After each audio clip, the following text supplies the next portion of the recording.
In today's video, I'm going to teach you how to add a sliding animation to your menu or any item.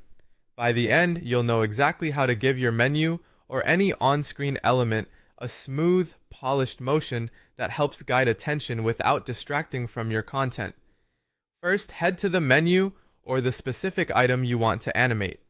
This could be a navigation bar, a button, an icon, or any piece of text or imagery. Make sure the item is selected so your animation controls apply to the right element. Most editors show a highlight or bounding box when an item is active, so take a second to confirm you're working on the correct object before moving on. Next, click on the animation option in your editor. Depending on the software, this might be labeled Animation, Animate, Motion, or Effects.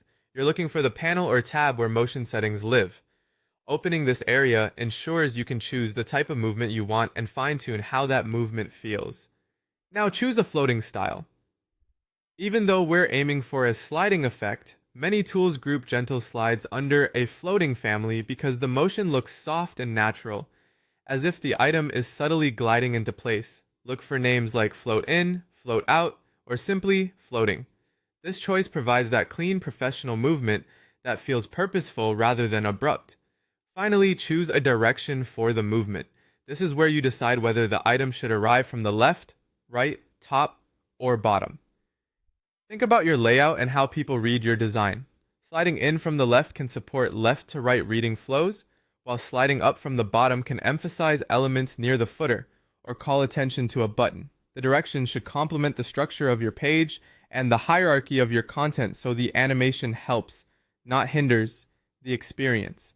As you make these choices, most tools will show a quick preview so you can see how the motion looks in context.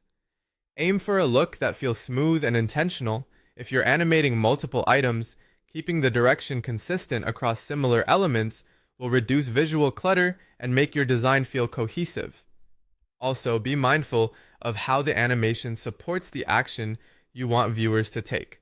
Subtle motion tends to feel more refined and professional. And that's it.